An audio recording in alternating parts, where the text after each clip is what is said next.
Boa noite, pessoal. Boa noite a todas, a todos e a todas que estão aqui acompanhando o nosso canal. Hoje nós temos uma continuidade da terceira jornada Flexibilizando a Coraça Muscular. E hoje a gente vai fazer uma intersecção, né, uma conversa com o Marcelo, né? Marcelo Antunes já está por aqui. E antes de a gente começar, sempre eu dou um tempinho para o YouTube ir notificando as pessoas que estão começando. Quem está inscrito no canal e tocou no sininho vai receber a notificação, né, dessa conversa de hoje.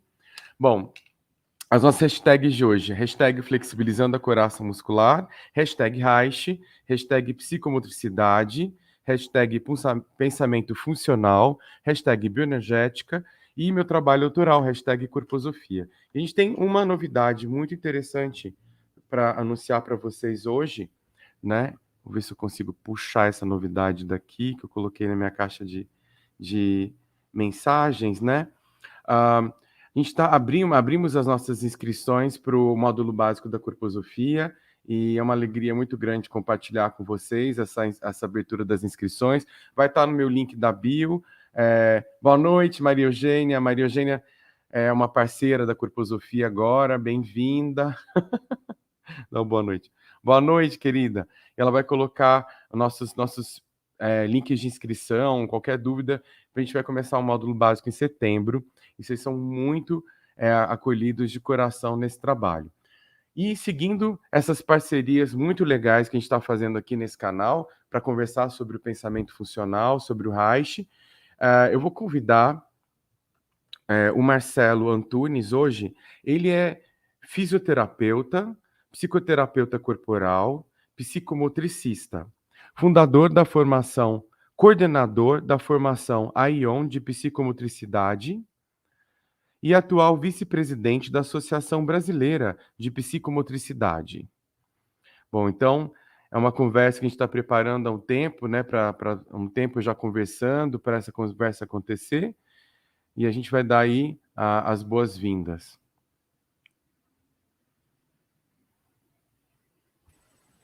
Bem-vindo, Marcelo. Opa, Jovi. Boa noite. Boa noite. Boa noite a todos que estão nos assistindo. É um prazer, é uma alegria vir colaborar com esse trabalho bacana que você está fazendo em torno da produção de conhecimento na área reichiana, neo-reichiana e nessa transversalidade que é muito, muito me agrada. Muito obrigado pelo convite. Boa noite a todos os presentes. E vamos seguir. Vamos. Olha, vamos dar uma boa noite para as pessoas que estão aqui. Já temos colegas. Boa noite, Estela Mari. Boa noite, Janete, Maria Eugênia, Ale Campo, a Helga. Que bom estar você por aqui. Cíntia. A Odila. Oi, nossa professora querida. Muito grato. Gente, ok. Cleide Ramos, boa noite. Quem mais está por aqui, será? Bom, vocês podem dar uma boa noite de vocês, quem quiser chegar e falar. E a gente vai começar então, Marcelo. A gente tinha pensado nessa conversa da psicomotricidade de pensamento funcional, quando você me perguntou que perguntas eu te faria, né? Eu acho que a primeira pergunta, até eu coloquei para você, você fiel às minhas perguntas aqui. Primeira coisa, né? Como que você primeiro é um fisioterapeuta de formação, né? Foi assim, você como fisioterapeuta depois teve contato com o pensamento funcional? Como que foi esse contato com o pensamento reichiano, né? Como que chegou o pensamento reichiano funcional para você e como que a partir desse pensamento funcional isso afetou seu fazer como profissional que já atuava, né, na psicomotricidade? E primeiro, eu acho que assim, como que chegou isso para você? E depois você fazer essa intersecção, que é pensamento funcional na psicomotricidade, e o que a psicomotricidade pode trazer para quem trabalha nesse modelo funcional? Acho que são essas perguntas que eu vou te lembrar das perguntas, tá bom? Obrigado, Joviniano. Então, a primeira, eu acho que é importante localizar a minha fala, assim, né? Eu venho da fisioterapia, eu tenho 22 anos de formado, né, em fisioterapia, E já na faculdade eu já tinha já todo o interesse pelo trabalho no campo da reabilitação com pessoas que tinham paralisia cerebral. Então, sempre tive uma relação com PC, voltado para fisioterapia. Me formei na Freice, ICE, né? Então, eu vim dessa experiência, né, e sempre buscando um trabalho com lúdico, pensando na forma mais lúdica de trabalhar algumas espasticidades corporais, né, hipotonia, algumas flacidez, né, nervosa, né, superior, sistema nervoso central. E eu comecei a observar, já lá nos idos do final de 90, que o lúdico, que a ludicidade, que a psicomotricidade já me propunha depois, né? Eu fui trabalhando de forma muito empírica com a ludicidade, e eu fui observando que os pacientes, sobretudo atetóticos, os pacientes com paralisia cerebral, eles tinham uma resposta melhor quando se tratava do brincar, da ludicidade, né? Havia um relaxamento corporal que produzia ali uma maior flexibilidade da musculatura. Talvez isso tenha sido, primeiramente, o meu primeiro empírico, né? Minha primeira experiência como fisioterapeuta, trazendo o aporte da ludicidade para o meu trabalho da fisioterapia. E aí, já por ido do início dos anos 2000, eu fui fazer a formação em psicomotricidade, né? Uma professora chamada Marta Lovisaro, que foi uma mestre, uma pessoa que me orientou muito dentro do campo da psicomotricidade. Eu comecei a fazer esses estudos mais voltados para o campo, inclusive educacional. Na época, aí fui fazer outras especialidades voltadas para a psicopedagogia, porque eu queria entender como é que era o funcionamento do processo de aprendizagem voltado para o corpo. O corpo sempre foi algo sempre foi um fio condutor dos meus trabalhos, né, dos meus estudos. E aí fui fazer o trabalho, fazendo a formação em psicomotricidade, fui depois fazendo os aprofundamentos mais voltados para a área psicopedagógica, entendendo como o corpo apreendia, né, e como nesse processo de aprendizagem as dificuldades apareciam e começavam pelo corpo, né, como fio condutor de trabalho, propriamente dito, dentro da psicomotricidade.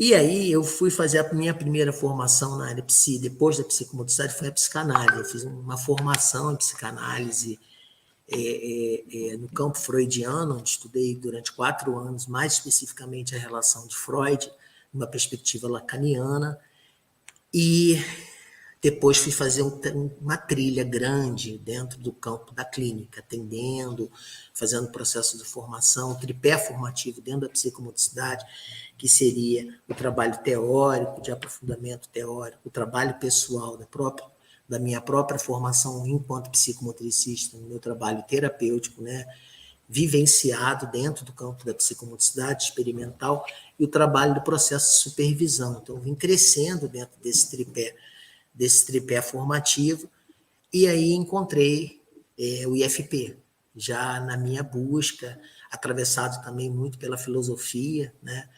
Eu fui sempre atravessado pelo campo filosófico, sobretudo pela filosofia da diferença, né? Então, eu vim crescendo nesse pensamento da filosofia, fazendo esse contraponto inicialmente com a psicanálise, né? Depois eu encontrei já o Instituto IFP, William Reich, né, que inclusive a Denise Delsani já veio aqui conversar com você. Então, eu fiz a minha formação lá no IFP, e aí começou a vir toda uma mudança, uma sistematização de um pensamento funcional reichiano dentro do campo psicomotor. Então, essa foi a minha localização profissional dentro de uma nova perspectiva da psicomotricidade. Aí veio a formação Ion, né? Que Ion é tempo, né? Ion vem primeiro a postular essa palavra aí foi Heráclito, né? Então, Heráclito de Éfeso, um tempo do brincar, o reinado da infância. Então, eu sabia que havia uma relação com o corpo e o tempo, que sempre me destacou muito, me ficou muito evidente para mim, né? Esse tempo cronológico e essa relação da temporalidade corporal que entrava numa diacronia psicomotora, onde o passado e o presente, o passado e o futuro se atualizavam em instantes, né? E viver esse instante.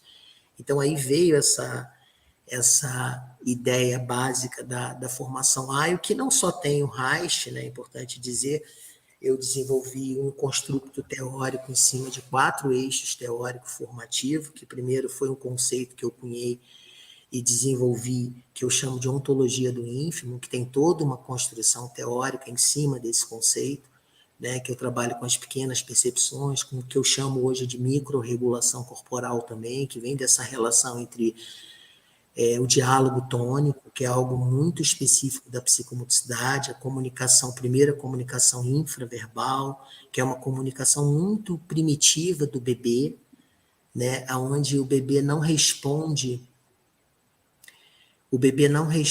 ainda a um diálogo, mas ele está muito inserido no reconhecimento das suas próprias experiências.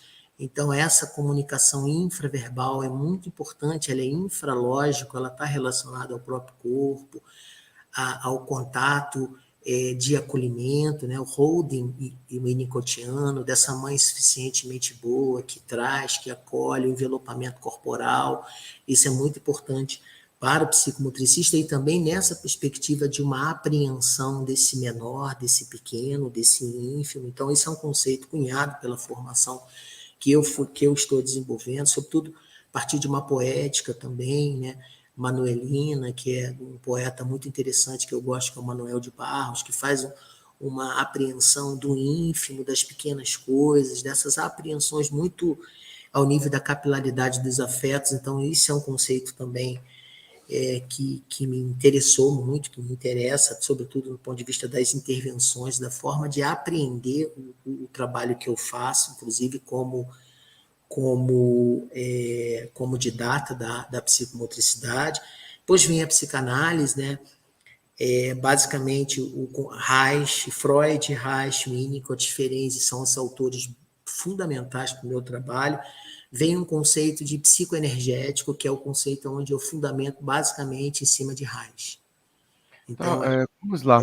Você fala bastante conceito, talvez eu não sei se as pessoas estão entendendo, então vamos tentar. Eu queria que as pessoas fizessem perguntas, né? Então, a gente fala, a gente começa a conversar e não sei se as pessoas estão acompanhando. Então, vocês podem fazer perguntas, pessoal. Eu vou te fazer uma pergunta bem básica. Por exemplo, quem pode ser tratado, por exemplo, qual é a queixa que faz procurar um psicomotricista? Geralmente a pessoa procura alguém especialista em psicomotricidade. O que ela tá buscando nesse profissional e o que então, a psicomotricidade pode oferecer para alguma queixa?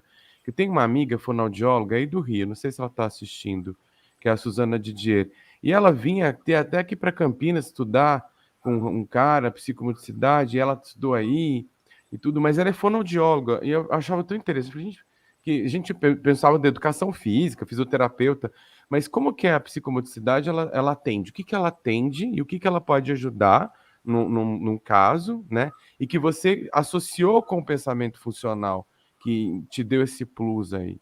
é, Um exemplo, por exemplo, um exemplo. Então, a psicomotricidade, ela é hoje não posso perder a oportunidade de falar que é uma profissão regulamentada, uma profissão que tem lei federal, né? A gente tem o seu CBO, a sua classificação brasileira de ocupação profissional.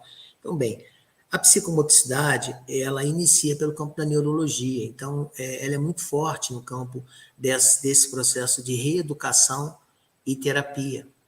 Eu não sei, reeducação e terapia, que na verdade esse nome, essa terminologia reeducação hoje não se existe mais. Então ela está atuando desde os níveis mais primários da educação e saúde, né, o nível da estimulação, da profilaxia, o trabalho dentro das creches, o trabalho de profilaxia, pode-se pensar aí numa perspectiva reichiana de prevenção às neuroses infantis, sobretudo com casal gravídico, um trabalho voltado mais também de orientação ao casal gravídico, uma perspectiva dentro do campo da educação, como profilaxia, como estimulação, o psicomotricista trabalhando com a saúde, ao psicomotricista que trabalha na clínica, né? Tanto com os transtornos de natureza de esquema corporal, que é a parte mais neurológica, esquema de corpo, quanto na relação dessa integração entre o esquema e a imagem corporal, que é algo subjetivo, né? Então, o cliente da psicomotricidade, aqueles que se beneficiam da psicomotricidade, tanto o bebê, tanto com a estimulação essencial, o bebê, a todas as etapas da vida, tanto a criança, quanto o adolescente, quanto o adulto, quanto o idoso, né? Então, todo esse percurso do desenvolvimento humano, a psicomotricidade, ela não só acolhe, mas ela também tem um trabalho de intervenção, tanto ao nível primário das profilaxias e prevenções, quanto no nível secundário, para tratar questões de natureza de integração entre o esquema corporal, que é neurológico, e a constituição da imagem corporal. É aí que entra o pensamento, para mim, entrou o pensamento funcional, né? Então, eu penso essa ideia de corpo, pela psicomotricidade, a partir dessa relação do pensamento funcional reichiano, né, que me deu essa possibilidade de pensar essa unidade entre corpo, mente, corpo, psiquismo e energia. É aí que eu assento.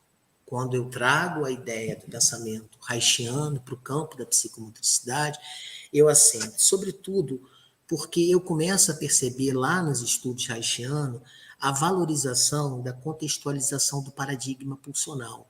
Quanto que o paradigma pulsional ele é importante, sobretudo nos aspectos quantitativos da experiência, né? Os aspectos quantitativos das experiências, ele traz uma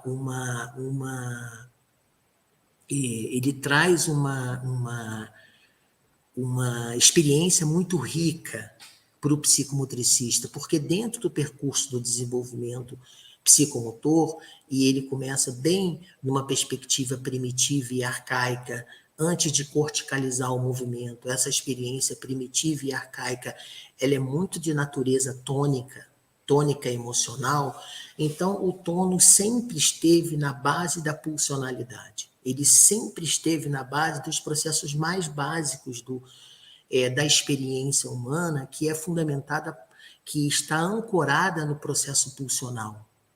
Então, o psiquismo ele está ancorado no processo pulsional e, sobretudo, com o olhar, com a lente do Reich, eu comecei a perceber que a primeira tópica freudiana, né, a teoria da libido, a teoria da pulsão, a primeira tópica me fez abrir um leque de experiência, sobretudo os estudos de metapsicologia, os primeiros estudos do projeto por uma psicologia científica, e os estudos metapsicológicos freudianos me fez abrir me deu um salto quali quantitativo quando eu comecei a entender o processo do que seria uma entropia, né? Como é que o aparelho psíquico vai dissipando energia, e essa dissipação energética ela vai já como um prelúdio da pulsão de morte. E aí eu comecei a perceber como é que um processo, por exemplo, negroentrópico, que já uma escola reichiana, como Genovino Ferri traz esse conceito de negroentropia,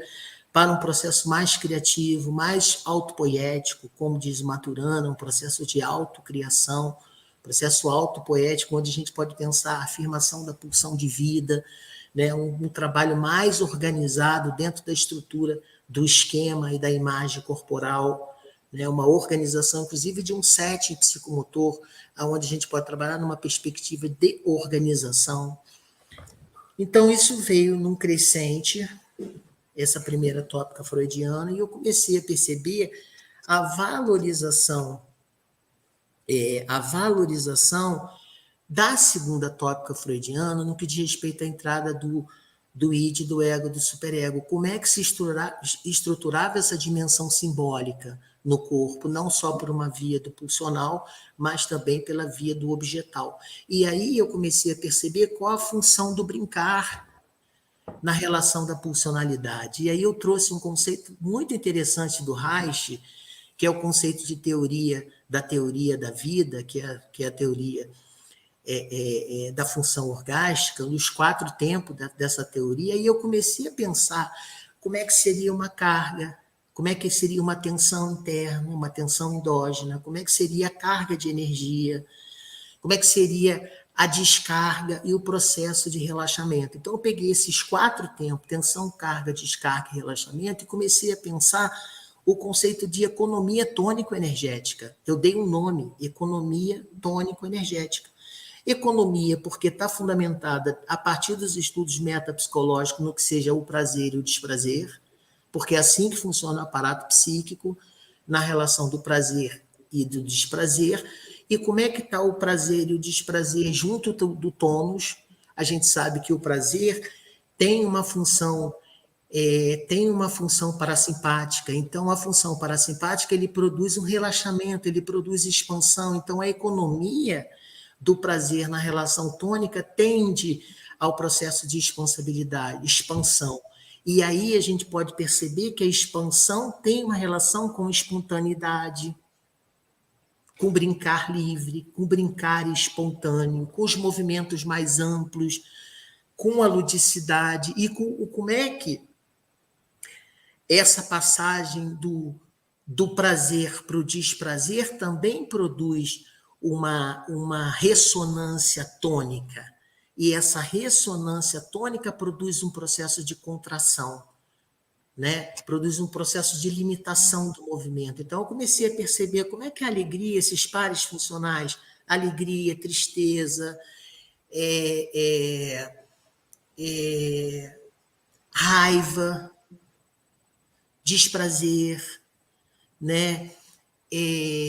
O contentamento, o entendimento, o não entendimento, o brincar, o destruir da brincadeira. Eu comecei a perceber que esses pares funcionais em que as crianças brincam ou simbolizam os seus mecanismos, os seus processos psíquicos, alterável, eu comecei a ver a economia tônico-energética funcionando do ponto de vista do brincar. E aí eu comecei a perceber que não só no próprio processo formativo, como é que a economia tônico-energética do próprio psicomotricista, do ponto de vista como é que lida com as descargas, né? Como é que liga com as suas próprias tensões, com as suas próprias cargas. Eu comecei a perceber que essa economia tônico-energética estava presente não só pelo paradigma pulsional, mas também como um processo de expressividade corporal, atravessado pela dimensão simbólica. E a psicomotricidade, ela trabalha essencialmente com o brincar, com o lúdico, com o brincar. Claro está que com a criança, na clínica da infância, a gente utiliza a linguagem do brincar. Na clínica do adolescente, a gente pode utilizar de uma linguagem do jogo psicomotor, a gente pode utilizar de uma linguagem no adulto, no campo do adulto, com a experiência terapêutica por um outro caminho, um caminho mais corporal, um caminho mais por uma via simbólica também. Então, esse paradigma objetal e paradigma simbólico, ele me traz uma fundamentação muito importante aos conceitos jastianos da teoria da vida, da teoria da carga, descarga, que isso é muito importante para mim, pensar por aí. Eu acho que é um pouco sobre isso, sabe, Jovi? O conceito também de autorregulação, para mim, é muito importante, o conceito de autorregulação haitiana. Como é que se dá esse processo de autorregulação? Para a psicomotricidade, a gente tem um olhar muito criterioso a conceitos como diálogo, como comunicação infraverbal bebê, como diálogo tônico. O diálogo tônico é muito importante entender o que é um diálogo. Assim, só para eu entender um pouco melhor, se tiver algum exemplo de algum caso que você acompanhou, que você percebeu esses conceitos, sabe? Uma Sim. criança que você acompanhou, uma adolescente, que você... Porque assim, senão, o que eu fico pensando? Eu fico tentando, não, então isso aqui, por exemplo, é um conceito que você criou, né? Economia Sim. tônico-energética. Como que você observou isso num caso que, dando um exemplo para tentar concretizar isso, assim, olha, ele observou isso numa criança, atendendo uma criança, brincando, ou numa adolescente, com um jogo tal, você percebeu uma mudança ou uma resposta, né? Se você tem algum exemplo para a gente tentar... Então, vamos lá. Boa, Juvi, obrigado. Primeiro que eu trouxe da perspectiva haitiana a ideia do como. Né? Então, o como é muito importante para mim Uhum, no processo formativo. É o como se brinca, é o como se fala, é o como se expressa. Então, a ideia do como é muito importante no que diz respeito a essa economia tônico-energética, porque o como ele sustenta o paradigma pulsional. Então, quando se uhum, fala em economia tônico-energética, é como a criança expressa o seu brincar. Então, eu percebo, por exemplo, que uma criança ela pode ter uma dificuldade de lidar com suas próprias frustrações. Então, por exemplo, num jogo onde ela perde, ela lida com a sua própria frustração, não necessariamente há uma interpretação há uma interpretação no ponto de vista do comportamento dela, mas sim pensando psicodinamicamente e energeticamente como ela lida com aquela frustração.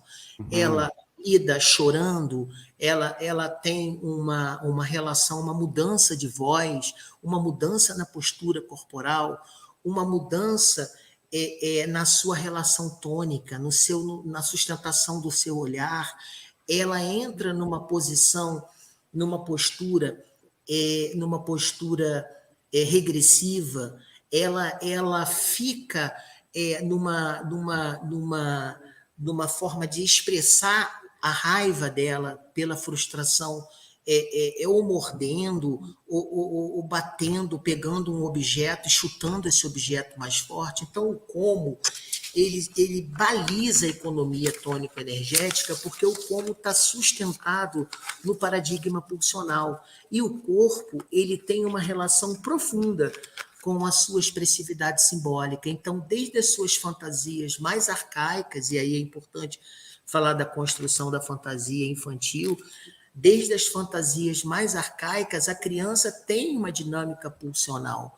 Ela tem uma dinâmica pulsional que faz com que ela expressa, não só a gente sabe que as resistências no sentido freudiano e também no sentido haitiano, a estrutura do ego, a resistência é corporal.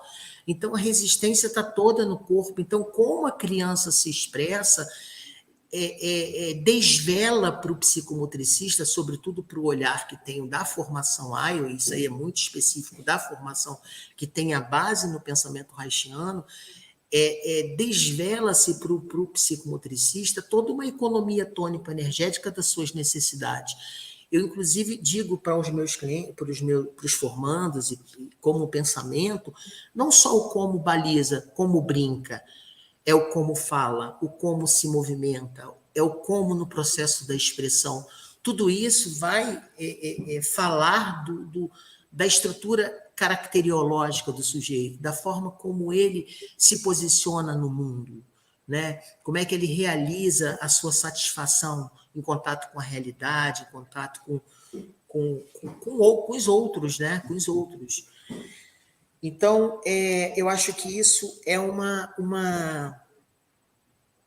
pegada interessante, associar o como a Uhum. economia tônico-energética. Se você for pensar que a forma, né, o como segue a função, e essa criança talvez ela tenha uma forma que você percebe que por uma criança muito tímida, você está trabalhando com uma criança muito tímida, que você pensar para psicanálise pode pensar em pais autoritários, uma exigência muito grande, ela, né, o Lowen fala que o tímido tem medo de ter o próprio medo, né? Então, para não ter esse medo é melhor nem ter esse medo. Então, tem uma forma de contração. É, como que seria, né, um tipo de intervenção com uma criança dessa, que ela é tímida, você vê que ela é inteligente, ela é muito inteligente, mas ela já senta no cantinho ali da sala, ela tende a não se expressar, ela tem toda uma forma tímida, né? E o diálogo tônico que você está chamando, né? Você interagindo com aquela criança, ela tende à contração. Então, Sim, as intervenções elas vão para um lugar não para desmanchar ou desafiar isso, seria assim perceber qual que é a sim. função dessa contração e como que ela se tornou disfuncional. se a gente entender que o bebê humano, ele depende, né, bebê humano, ele depende do asseguramento do vínculo, do apego. Total. Então, a constituição desse vínculo do apego, ele faz a constituição ele vai constituir a função do ego, da estrutura do ego. Então, e a estrutura do ego fala para o psicomotricista um conceito que a psicomotricidade tem, que é o conceito de eixo psicomotor. Né? Então, a estrutura do eixo psicomotor, e aí eu trago uma contribuição minha para o pensamento da psicomotricidade, que eu elenco 3 palavras muito importantes, que eu acho que são palavras que estruturam bem essa base mais primitiva do desenvolvimento psicomotor, que seria a integralidade,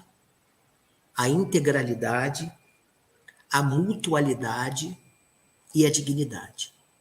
São 3 eixos muito importantes, existenciais, que para o psicomotricista é muito importante como base, porque quando você fala de uma criança, você traz esse exemplo de uma criança tímida, o que me vem é esse asseguramento psicomotor. E isso fala também da economia tônico-energética do próprio psicomotricista, porque para assegurar um tônus hipotônico, uma criança triste, uma criança numa posição de fragilidade corporal, tendo em vista que a gente sai da motilidade para a mobilidade, é uma criança que tem uma mobilidade fragilizada por uma falta de confiança em si, ou por todo um atravessamento de fragilidade egóica, de estrutura bem primeva do desenvolvimento psíquico, há uma necessidade aí há uma necessidade de um holding, no sentido winnicottiano, mas também há uma necessidade de asseguramento profundo, que é um asseguramento do ego.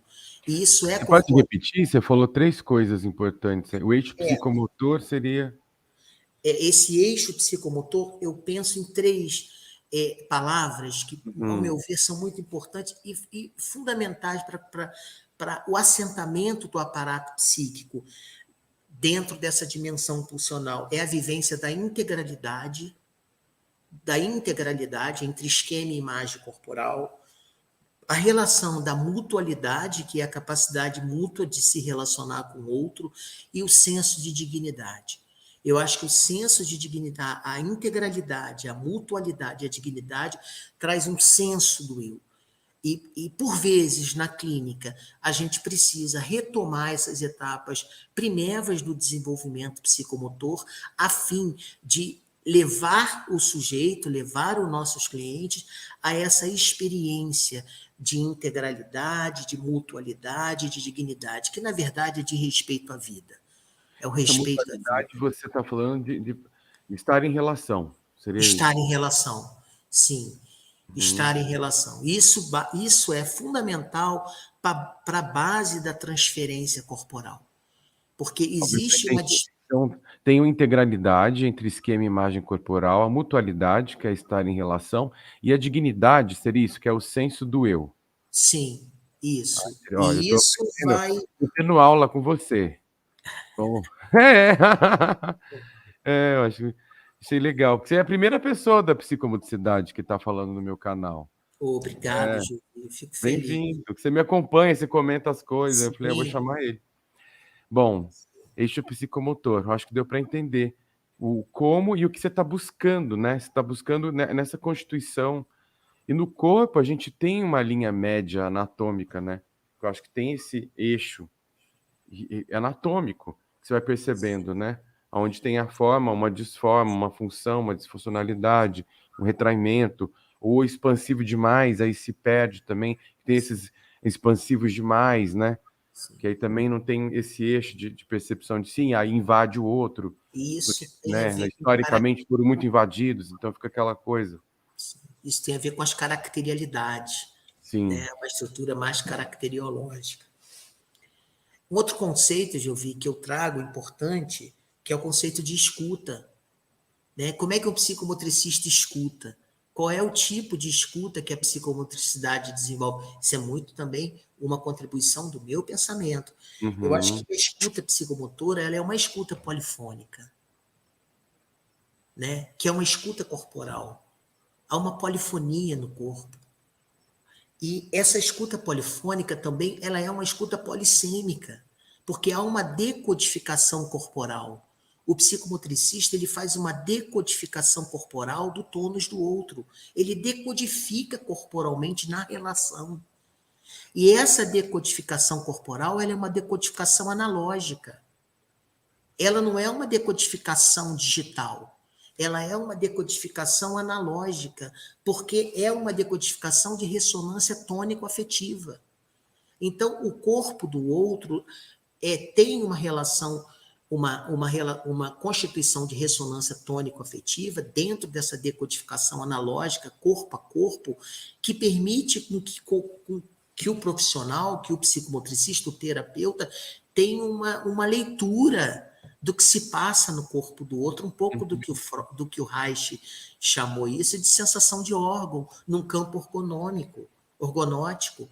Então, há na escuta do psicomotricista, eu peguei esse outro tipo, que é uma escuta orgonótica, né, que é uma escuta de campo, que é muito importante desenvolver essa escuta de campo. Há uma escuta polifônica, há uma escuta polissêmica e há uma escuta de campo, que é uma escuta muito sensível, que é uma escuta orgonótica, que é muito importante para o trabalho com a criança, para o trabalho com o adolescente, com o trabalho com o adulto. É muito importante ter essa escuta e essa possibilidade de fazer um acordo tônico, um ajuste tônico. Imagina você atendendo o outro com uma rigidez, uma tensão, uma contração, e se eu não decodificar corporalmente aquele tônus e não encontrar um ajuste tônico, um acordo tônico com o outro, porque quando eu encontro um acordo tônico, um ajuste tônico, eu produzo uma ressonância tônico-afetiva que facilita a minha comunicação não verbal. Uhum. E isso produz uma construção de um vínculo, produz uma transferência positiva. E o manejo da transferência, e quando eu falo da transferência, aquilo que o cliente transfere para o corpo do psicomotricista, o manejo da transferência é muito importante porque está no nível de uma comunicação não verbal, inclusive a contratransferência do terapeuta em relação ao corpo do cliente. Né? Pode dar um exemplo? Você pode dar um exemplo? Talvez já aconteceu com você ou com algum aluno dessa Sim, comunicação não verbal e se a pessoa sabe lidar com isso, tem um salto às vezes, né? sim. Um exemplo claro é quando o terapeuta não percebe o seu próprio corpo, não percebe a sua pulsação. Como você está pulsando? Porque se eu estou pulsando, se eu estou em pulsação, expansão, contração, né, a gente pode sentir tudo. Sentir emoção é importante, sentir a emoção e voltar para um estado eutônico. A gente pode ficar com raiva e ter uma contração, pode ficar triste e ter uma hipotonia e voltar com a capacidade de retornar a um estado eutônico, um estado normal, de tônus. Essa variação tônica, ela é importante para um corpo saudável. Agora, quando há uma fixação tônica, e o terapeuta ele não percebe essa fixação tônica no seu próprio corpo, ele não tem flexibilidade para entender o que é um acordo tônico, um ajuste tônico. Eu vou dizer uma coisa claríssima para você que você vai entender bem agora. Se um terapeuta é moralista, se um terapeuta tem um julgamento pré-estabelecido, tem defesas psíquicas muito aprofundadas, enraizadas sobre juízo de valor, sobre moral, sobre a relação espaço-tempo da criança. A criança tem um tempo dela, a criança tem um espaço assim como você tem, eu tenho o meu tempo, o meu espaço, o meu ritmo. Imagina que dentro dessa relação espaço-tempo e ritmo, ou dentro de uma constituição em que o sujeito se expressa no brincar, com velocidades diferentes, com ritmicidades diferentes, aquilo implica sobretudo na caracteriologia do terapeuta, que não suporta uma criança que grita, uma criança que brinca, uma criança diferente, uma criança que tem uma forma de expressar turbulenta. E aí ele entra com categórico imperativo: não, não pode, não deve, é isso. Começa a adjetivar o comportamento corporal da criança. Isso traz o que o Freud, o que o próprio Reich dizia, sobretudo lá nas Crianças do Futuro, quando tudo começou, que foi um livro muito importante para mim, O Zé Ninguém e as Crianças do Futuro. Foi um livro, né? E a Escola de Sunny Hill. Eu acho que isso monta o meu pensamento dentro da psicomotricidade também, né? Então, observar como é que vêm as repressões, como é que esses impulsos vão sendo esses impulsos que não ganham o processo de expressão, eles retornam na camada de instinto, na camada secundária, instintiva, e vão produzindo bloqueios, encoraçamentos ao nível da expressão, não só a expressividade pulsional, mas também na expressividade simbólica, né? E isso é fundamental, né?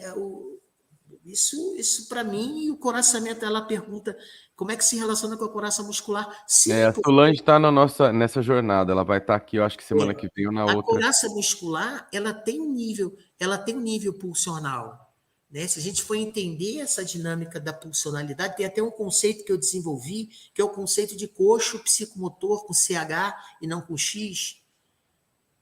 Porque o coxo com X é coxo de manco. O coxo com CH é coxo onde o animal come.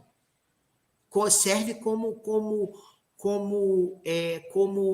uma cocheira. Um coxo é onde a vaca, o boi, não sei se você já viu um comedouro. Aquilo é um coxo. Então, o coxo psicomotor, eu entendi que o coxo psicomotor ele trabalha dentro da teoria da descarga reichiana.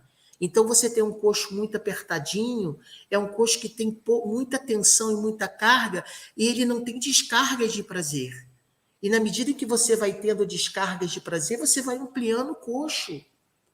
E quando se amplia um coxo, você sai um coxo ativado, num coxo pequeno, com uma ativação simpática, para um coxo mais amplo, com uma ativação parasimpática que produz relaxamento, que produz bem-estar, que produz a alegria de brincar junto na infância. Então, o psicomotricista, ele tem, dentro do processo formativo da AIO, ele tem uma ferramenta de trabalho também, que é a ampliação do coxo. Levar o sujeito a ter descargas com mais qualidade, descargas simbólicas, não é só descarga muscular, é descarga simbólica, porque a psicomotricidade é atravessada pelos objetos, e os objetos, eles são objetos transicionais, que são mediadores para uma descarga de agressividade, uma agressividade para raiva, são objetos de contenção, como um pano.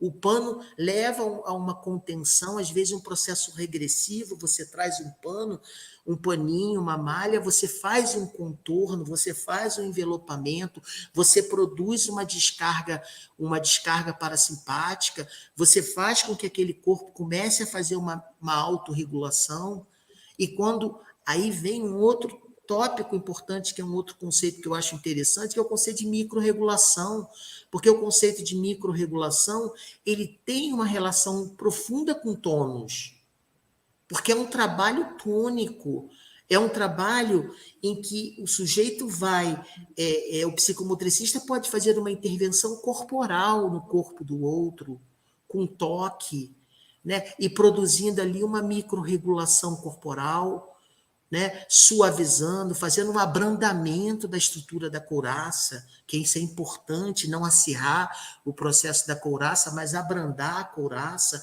e permitindo que o sujeito possa fazer um abrandamento e aí uma micro e autorregulação, né? Então é todo um percurso importante, né? E a Janete comentou: estou aqui pensando na importância desse trabalho com problemas tais como anorexia, em que a imagem corporal está alterada. Anorexia, bulimias, transtornos alimentares em geral, até pessoas que fizeram, às vezes, a cirurgia bariátrica também, né? Ela tem ali uma mudança drástica corporal e muitas vezes não tem a mudança na imagem, né?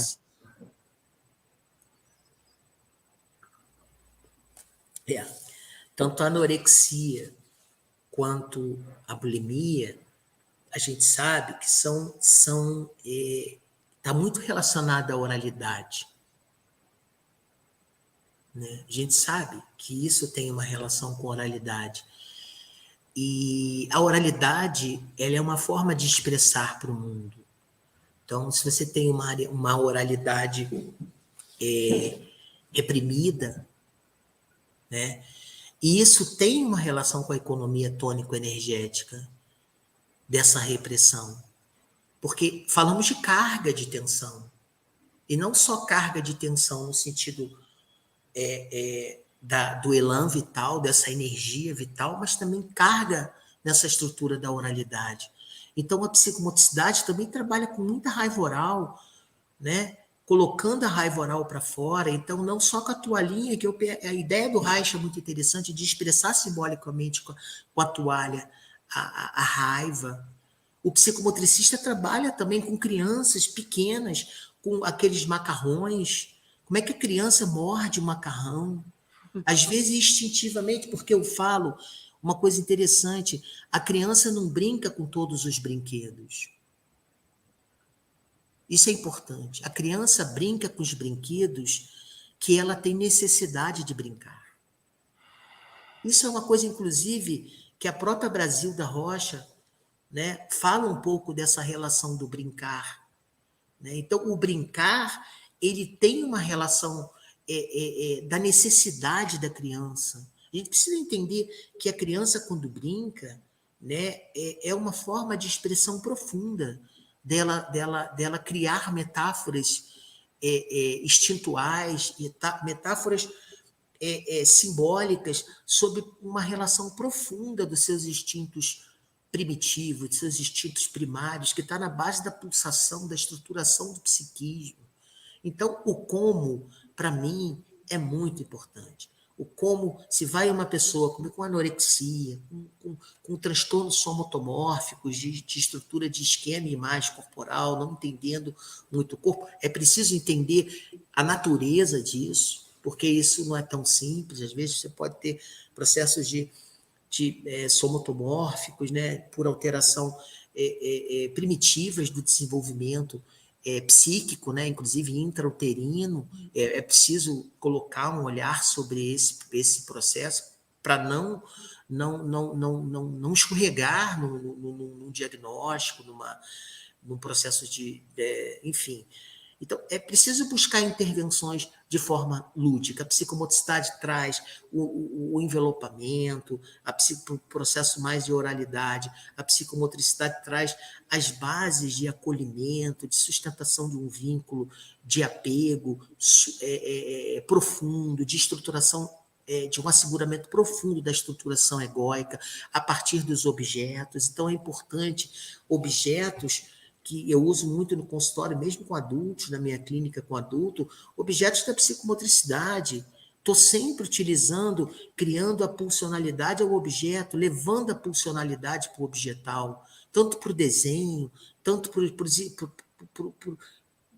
os objetos da psicomotricidade em si, trazendo contenção, trazendo formas, né, de acolhimento e transformação. Porque quando se acolhe, se transforma. E o corpo é uma forma fantástica de acolher. Tem uma pergunta da Miriam. Muitos adultos se comportam muitas vezes de forma infantil. Seria possível trabalhar essa flexibilização na criança interior ferida do adulto? Sim, sim, sim.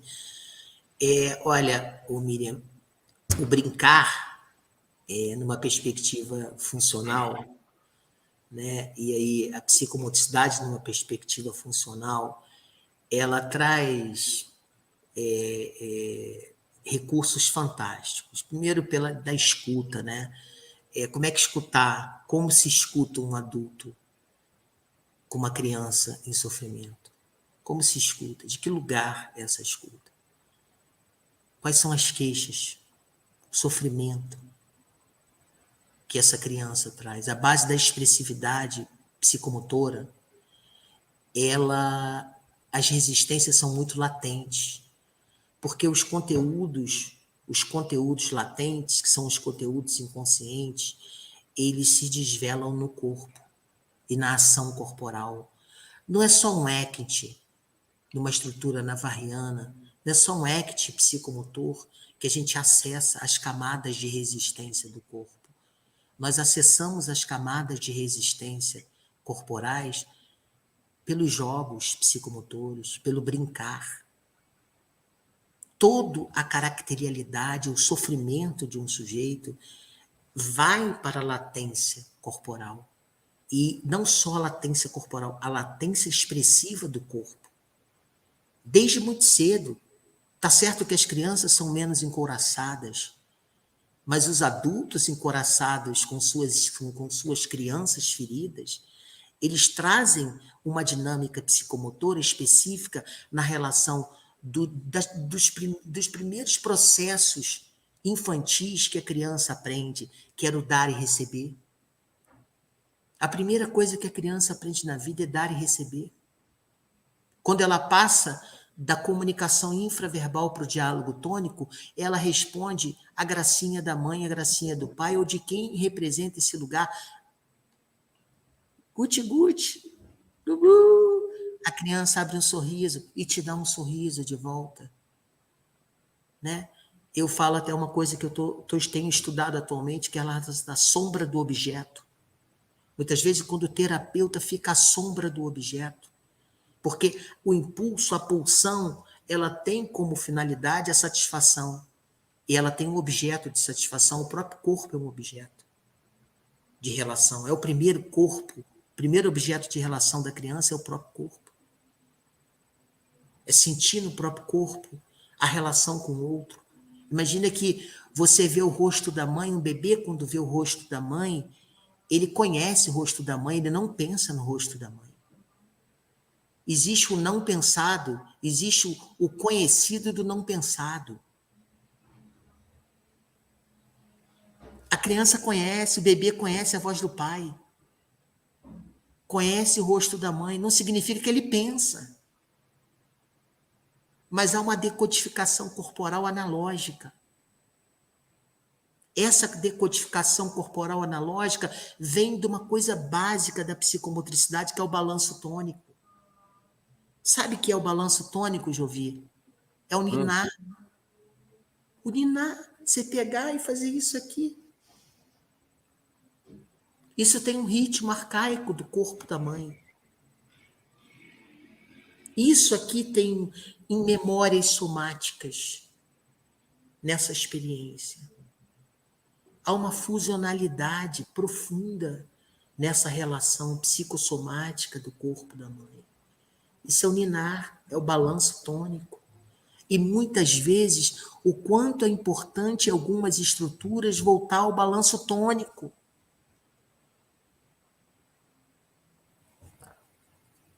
Quantas estruturas esquizoides que precisam voltar ao balanço tônico para ter o asseguramento profundo da sua própria existência na vida.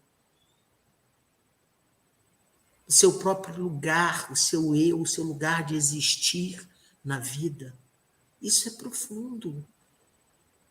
Isso veio de Ajúria Guerra, que foi um psiquiatra que contribuiu com a psicomotricidade, trazendo esse conceito de balanço tônico. O quanto que isso é importante, isso é ritmo primário de grupo. Você faz um grupo, você junta um grupo e você faz isso aqui, você começa, daqui a pouco o grupo está todo em movimento.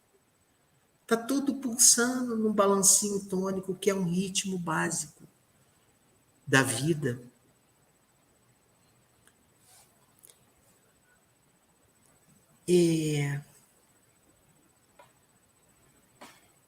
Eu acho que... É isso. Muitas pessoas Esse trabalho atua como holding, maravilhoso, muito boa noite, é muito interessante a relação. Acho que está tendo os comentários aqui, muito legais.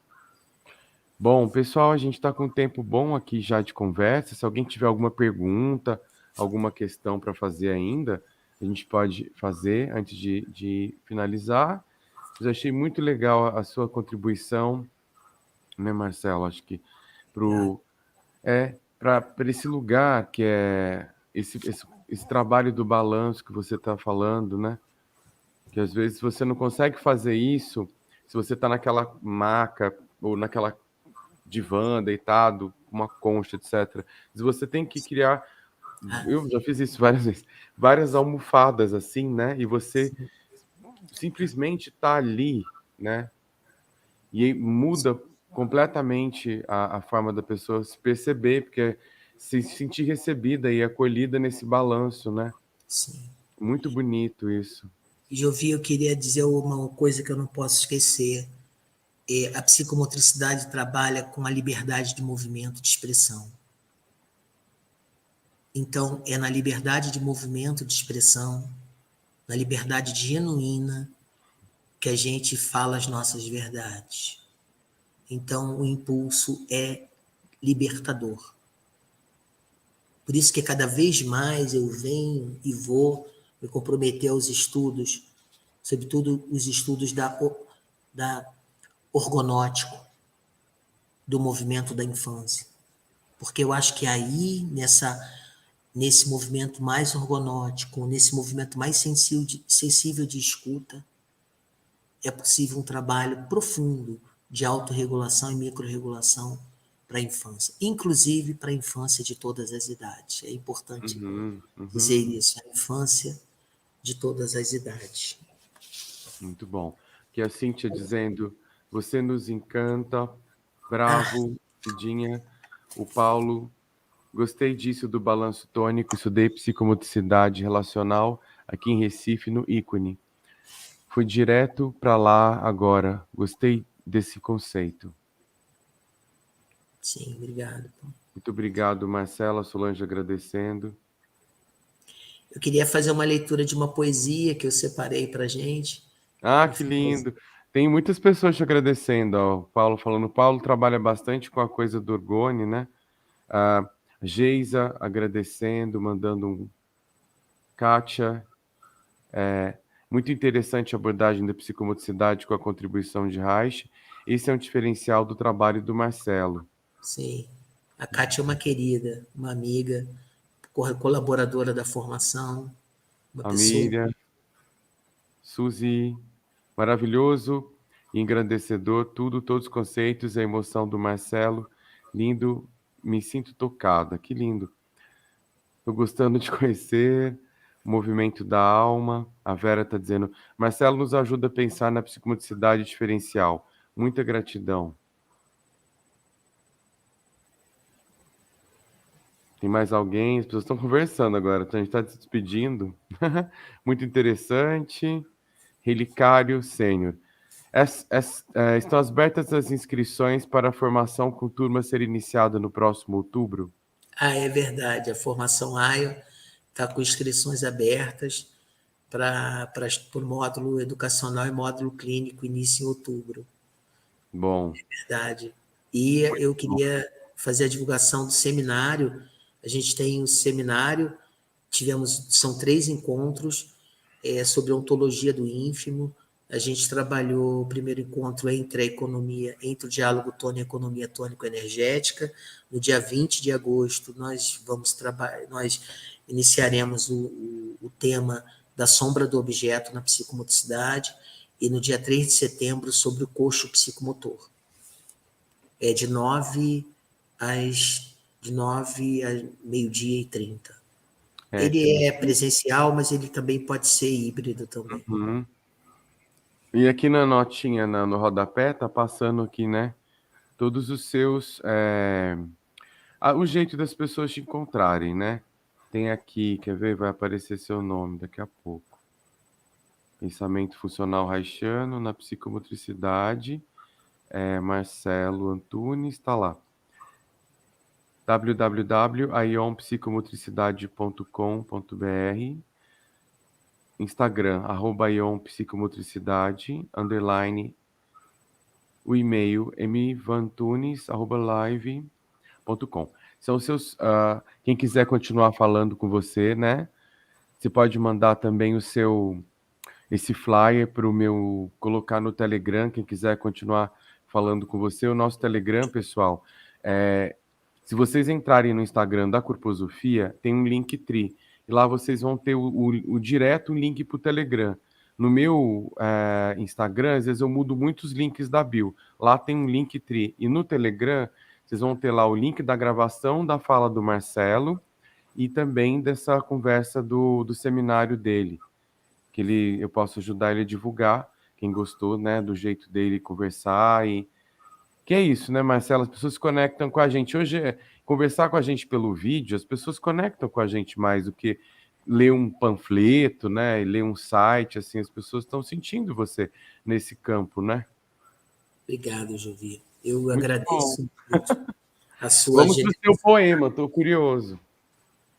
Obrigado. Olha, esse livro aqui é do Manuel de Barros, é O Menino do Mato. Né? E é assim, eu bem sabia que a nossa visão é um ato poético de olhar. Assim, aquele dia eu vi a tarde desaberta nas margens do rio, como um pássaro desaberto em cima de uma pedra na beira do rio. Depois eu quisera também que a minha palavra fosse desaberta na margem do rio. Eu queria mesmo que as minhas palavras fizessem parte do chão, como os lagartos fazem. Eu queria que as minhas palavras de joelhos no chão pudesse ouvir as origens da terra.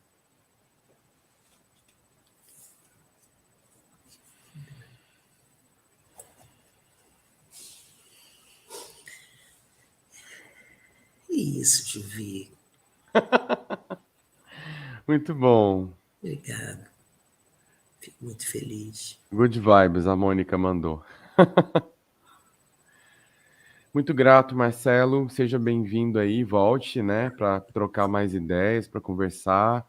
Helga está agradecendo. Gostei de ouvir sobre mutualidade, a relação com o outro, ressonância tônico-afetiva na leitura corporal, psicodinâmica proporcionada na sensação de órgão para a escuta do psicomotricista. Uau!